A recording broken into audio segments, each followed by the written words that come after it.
Bonjour tout le monde, nouvelle vidéo, à face caméra, un petit peu un exercice qui est toujours un petit peu difficile. C'est la deuxième vidéo de ce type-là. Vous avez déjà une vidéo que j'avais traitée comme hors sujet, je ferai la même chose ici. Donc n'hésitez pas à aller voir les vidéos hors sujet qui sont parfois qui sont pas du tout de la physique-chimie évidemment, et qui vous permettent parfois de faire quelques petits choix et puis d'avoir peut-être un éclaircissement sur des choses qui se passent actuellement dans le lycée, dans le collège ou dans les études supérieures par exemple, et sur des points sur lesquels je pourrais éventuellement vous éclairer. J'avais donc parlé un petit peu de toutes les spécialités, enfin pas de toutes les spécialités, mais de l'importance de votre choix de spécialité, parce que dorénavant, sachez-le, contrairement à avant où il y avait un bac S qui généralement on considérait qu'il ouvrait toutes les portes, ce qui n'était pas faux. Aujourd'hui, vous avez des choix de spécialité à faire qui du coup multiplient largement les bacs qui existent aujourd'hui. Donc faites très attention dans vos choix. Je vous renvoie vers la vidéo pour ça. Aujourd'hui, je vais parler seulement de la partie de la spécialité physique-chimie, puisque c'est la seule que je maîtrise bien. Je pourrais éventuellement vous parler un petit peu de la spécialité maths, puisque vous allez voir que ça va jouer un petit peu ensemble. Éventuellement aussi la spécialité NSI. Bon, je pourrais faire tout un panel de tout ça, mais aujourd'hui, le but, c'est vraiment spécialité physique-chimie. Mon but, c'est pas du tout de vous convaincre qu'il faut prendre cette spécialité-là, bien sûr. C'est plutôt, si vous souhaitez aller en spécialité physique-chimie, êtes-vous sûr et certain d'avoir mesuré l'importance de votre choix? Est-ce que vous connaissez toutes les conséquences que ça va avoir derrière? Alors, du coup, commençons par le commencement. Vous êtes en milieu de seconde, même déjà dès le début de la seconde on vous le demande, mais en milieu de seconde on vous demande de faire vos choix quasiment définitifs de spécialité. Votre choix deviendra définitif au moment du 3e trimestre où cette fois-ci il n'y a plus possibilité de revenir en arrière. Donc on va vous demander 3 spécialités. Parmi ces 3 spécialités, sachez qu'en fonction du lycée dans lequel vous allez aller ou du lycée dans lequel vous êtes, vous n'avez pas accès à toutes les spécialités. Faites attention, dans certaines villes par exemple, certains lycées ont fait le choix de faire par exemple que les spécialités scientifiques, que les spécialités littéraires et un 3e qui fait en même temps plutôt technologique, et donc du coup c'est pas du coup un bac général, mais voilà, donc des espèces de regroupements de lycées pour mutualiser un petit peu l'argent, pour éviter qu'il y ait des lycées qui se marchent les uns sur les autres. Faites attention à ça déjà. Certaines spécialités qui sont apparues très récemment, comme la spécialité sport, je me rappelle plus encore une fois du diminutif de cette spécialité-là. Certaines spécialités sont apparues récemment et n'existent pas dans tous les lycées, par exemple. Donc la spécialité physique-chimie, c'est une spécialité qui est exigeant, donc qui va vous faire tout ce que vous avez vu en seconde, va être au minimum approfondi et il y aura en plus des nouvelles choses. Je vous donne quelques petits exemples par-ci par-là, mais en seconde, vous avez fait un petit peu, par exemple, des quantités de matière avec la découverte de la mole, chapitre qui souvent est un petit peu problématique pour vous. Et bien, dès la première, vous verrez ce qu'on appelle la concentration molaire. Voilà. Donc en fait, ça va être des choses qui vont s'additionner à ce que vous avez déjà vu en seconde, ce qui sous-entend évidemment que votre année de seconde a été productive et que vous avez bien travaillé, bien assimilé les choses. Ne sortez surtout pas de votre seconde en vous disant « bon, maintenant, je passe à la première, je jette mes cahiers et je peux passer à la suite ». Surtout pas, ce serait dramatique de faire ça. Il faut que chaque point que vous ayez vu en seconde soit bien maîtrisé pour la première. Car vous êtes sûr et certain, entre la première et la terminale, de revoir à un moment donné tout ce que vous avez vu en seconde et de l'approfondir. C'est obligatoire. Déjà, c'est une bonne chose parce que ça fait un certain suivi. Ça veut dire que tout ce que vous avez vu en seconde, vous allez le revoir à un moment donné en première terminale, évidemment de façon approfondie et donc du coup de façon très rapide pour les rappels, mais au moins vous savez que c'est pas quelque chose qui sort de nulle part. Il y a des chapitres qui vont arriver que vous n'aurez jamais vu de votre vie, c'est comme ça arrive. Surtout que souvent en seconde, on n'a pas le temps de finir complètement le programme, alors je vous en parle même pas pour première terminale, le programme est tellement énorme qu'en fait c'est très difficile de le finir et que souvent on vous gave un petit peu comme des cochons pour que tout rentre dans la tête comme il faut, alors que c'est pas très utile de faire ça puisque vous retiendrez pas de toute façon. Mais bon, vous savez ce que c'est, le jour du bac, vous avez une épreuve. Si ce jour-là, ça tombe sur un chapitre que vous n'avez pas eu le temps de travailler, parce que votre prof n'avait pas eu le temps de le faire, c'est vous qui êtes pénalisé. Donc ils sont obligés de vous gaver. Ça, c'est le premier problème, malheureusement, de cette spécialité-là.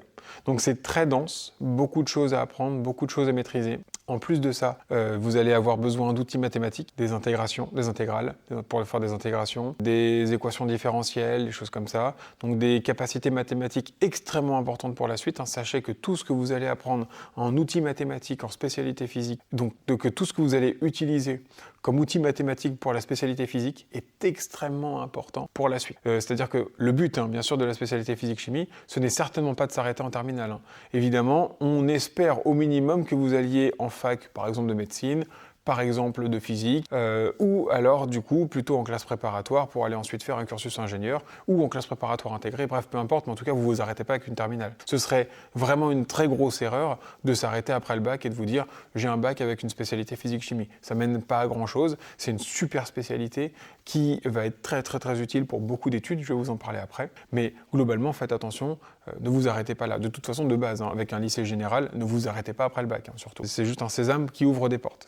La spécialité physique-chimie, il faudra la choisir avec une spécialité mathématique. Ce n'est pas obligatoire, contrairement à ce que je peux dire à mes élèves et à ce qu'on peut vous dire. Ce n'est pas obligatoire, vous n'avez aucune obligation de prendre une spécialité avec une autre. Ça marche pas par paquet. Ce qui serait bien, mais ce n'est pas le cas, malheureusement. Mais faites très attention. Ne prenez, et c'est là le conseil que je vous donne, et c'est un conseil que j'aimerais bien rendre obligatoire, que j'essaye de rendre obligatoire à mes élèves, parce que ce serait dramatique de ne pas le faire. Ne prenez jamais de spécialité physique-chimie si vous n'avez pas pris une spécialité mathématique. Pourquoi ? Parce que vous allez utiliser des outils en physique-chimie qui ne seront pas démontrés et définis. C'est-à-dire que quand votre prof va vous dire « bon bah là on fait la dérivée, bon bah là on fait l'intégrale, bon bah là on résout l'équation différentielle », si vous ne savez pas de quoi ça parle, il va devoir vous faire une petite partie de cours là-dessus, vous allez l'utiliser et vous allez donc utiliser un outil mathématique que vous n'aurez vu que 15-20 minutes et que vous allez devoir directement utiliser, qui est assez compliqué, donc vous n'allez pas comprendre. Ne pas comprendre les outils mathématiques pour la physique, je le sais, hein, c'est quelque chose qui empêche une bonne compréhension et quelque chose qui va nuire gravement à votre plaisir à venir en cours. Vous savez que vous allez faire quelque chose de physique qui est pas forcément très difficile à comprendre, mais pour faire cette chose-là, vous allez avoir besoin d'outils mathématiques que vous ne comprendrez pas parce que vous ne faites pas la spécialité mathématique et qui du coup vous empêchent finalement de comprendre la globalité de votre cours. Donc ne faites pas l'erreur de prendre physique-chimie sans mathématiques, ce serait dramatique, vraiment. Ça fait partie d'un tout. C'est pour ça que la spécialité physique-chimie est assez connue pour être exigeante et difficile, parce qu'elle vous oblige à prendre les mathématiques en même temps. Contrairement à, par exemple, une spécialité SVT qui n'a pas d'obligation à être avec des mathématiques ni à être avec de la physique-chimie. Par contre, la spécialité SVT a une grande synergie avec la physique-chimie, par exemple. C'est deux sciences qui sont carrément faites pour être ensemble. Par exemple aussi la NSI, hein. On peut tout à fait imaginer de la biologie avec de l'informatique, c'est tout à fait logique et ça va de pair. Voilà, mais il n'y a pas d'obligation à ce moment-là.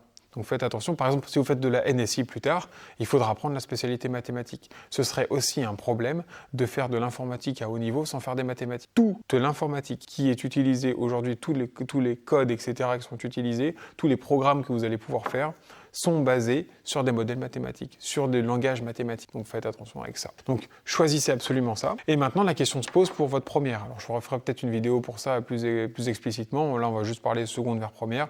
Mais pour faire simple, pour la première à la terminale, vous allez devoir enlever une spécialité. Cette spécialité, vous pouvez enlever les mathématiques pour remplacer ça par maths complémentaires. C'est une mauvaise idée, mais c'est la moins mauvaise des idées qu'il y aurait à faire. Évidemment, la meilleure idée, ce serait de faire maths, physique, SVT et d'enlever la SVT par exemple, pour garder maths physique. Mais évidemment, vous allez me dire, si vous voulez faire médecine, c'est vrai que se dire que garder les maths et la physique pour enlever la SVT, c'est difficile à comprendre au niveau du sens. C'est en réalité ce qu'il y aurait de mieux à faire pour bien suivre en physique-chimie. Mais disons qu'en termes de logique, c'est pas quelque chose vers lequel vous allez c'est pas ce vers quoi vous allez vous lancer normalement. Donc vous devriez a priori enlever les mathématiques et dans ce cas-là, garder la physique-chimie et la SVT, mais prenez absolument maths complémentaires.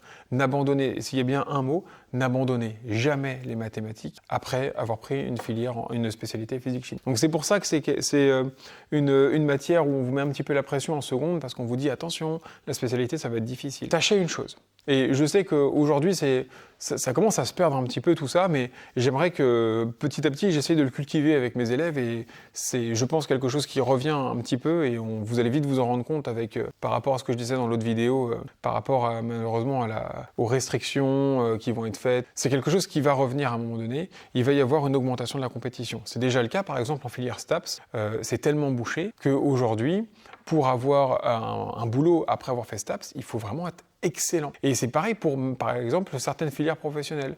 Certains vont dans des filières professionnelles en se disant je fais une filière professionnelle parce que j'aime pas l'école, donc du coup je vais vite arriver à un bac pour vite arriver à un boulot et comme ça terminer ces filières. Et finalement ils se rendent compte que en faisant une filière professionnelle qui est bouchée, par exemple, je parlais de l'esthétique, la coiffure, la vente, alors la vente c'est vraiment bouché de chez bouché par exemple, et un bac pro vente, vous allez voir que pour avoir un boulot après derrière, ça devient très difficile. Parce qu'il y a beaucoup de gens qui le font, donc l'employeur a l'embarras du choix au niveau du marché du travail, c'est-à-dire qu'il peut employer plein de gens possibles, donc qui va prendre les meilleurs. A l'inverse, en ce moment, en sciences, on a une perte drastique d'étudiants qui vont faire sciences. Quand je dis sciences, c'est l'ensemble des sciences, d'accord, donc physique, chimie, SVT. Je ne compte pas les mathématiques dedans, mais ça va de soi évidemment, mais c'est pas une science. Vous allez cette fois-ci vers des métiers qui sont en tension, c'est-à-dire vous avez un employeur qui a besoin de recruter 10 personnes, malheureusement il n'y a que 4 personnes de disponibles.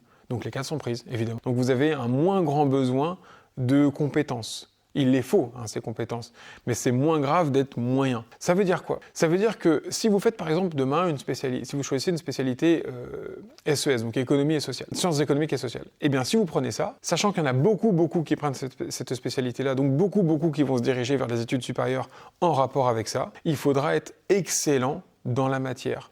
À tout moment, si vous voulez espérer être pris dans je ne sais pas quelle filière après derrière. Alors qu'en sciences, comme il y a moins de personnes qui prennent cette filière-là, il y a à la fin plus de places possibles, vous aurez moins besoin d'être excellent. Donc évidemment, la matière est plus dure, mais les attentes sont grandes évidemment, mais le niveau nécessaire pour enchaîner sur des études supérieures est moins important. Enfin, le niveau nécessaire est moins important, vous n'avez pas besoin d'autant. Donc ça s'équilibre un petit peu par rapport à finalement une spécialité qui serait très prisée, parce que considérée comme facile, mais à cause de cette considération de facilité, vous avez beaucoup de monde dedans, donc une filière ensuite en supérieur qui est bouchée, donc une grande sélection. Et donc là c'est l'inverse, vous avez quelque chose de facile, avec à la fin une grande sélection, donc il vous faut un niveau exceptionnel pour être pris dans la filière que vous voulez dans laquelle vous voulez vous engager après. Donc voilà, ça peut peut-être un petit peu balancer un petit peu ce que vous pensiez. Oui, c'est difficile, mais finalement, comme il y a un petit peu moins d'attente, ça s'équilibre un petit peu par rapport à quelque chose qui est moins difficile,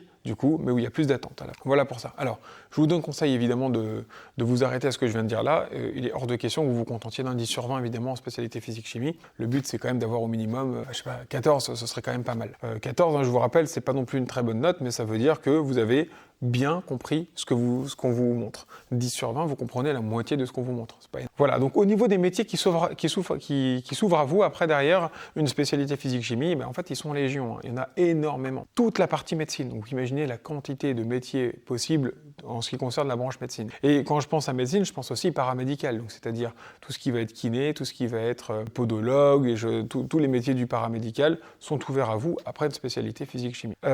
Toutes les classes préparatoires scientifiques, de toute façon la plupart des classes préparatoires sont scientifiques et c'est la plupart de celles qui mènent vers quelque chose après derrière. Les classes préparatoires de lettres mènent généralement vers des études en droit ou en politique qui aujourd'hui peinent un petit peu à recruter quand même, c'est vrai. Mais en droit par exemple, on se retrouve avec des amphithéâtres où vous avez 600 personnes qui veulent devenir avocats et 600 personnes qui veulent devenir avocates et à la fin, alors qu'il n'y a que 150 places. Donc vous vous retrouvez avec une grande sélection.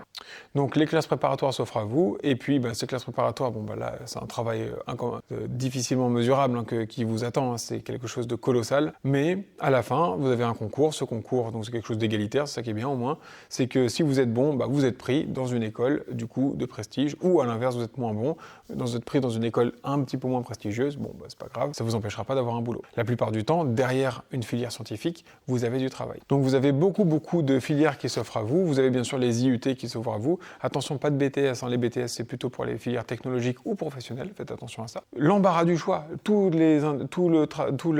la partie dans les laboratoires, donc tout ce qui est industrie chimique, la pétrochimie, la plasturgie, l'industrie, tout simplement. En fait, finalement, quand on fabrique un toit, quand on fabrique un panneau solaire, quand on fabrique un moteur d'éolienne, l'alternateur, fabriquer des fenêtres, vous avez besoin pour les nouveaux matériaux de faire de la recherche par exemple, donc tout ce qui est chercheur, la fabrication du verre, les verres de demain, donc tout ce qui est nouvelles technologies, les technologies connectées, etc.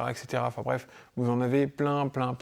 Donc c'est une filière, c'est une spécialité qui va vous ouvrir beaucoup de portes. Donnez-vous les moyens de réussir dans cette filière-là.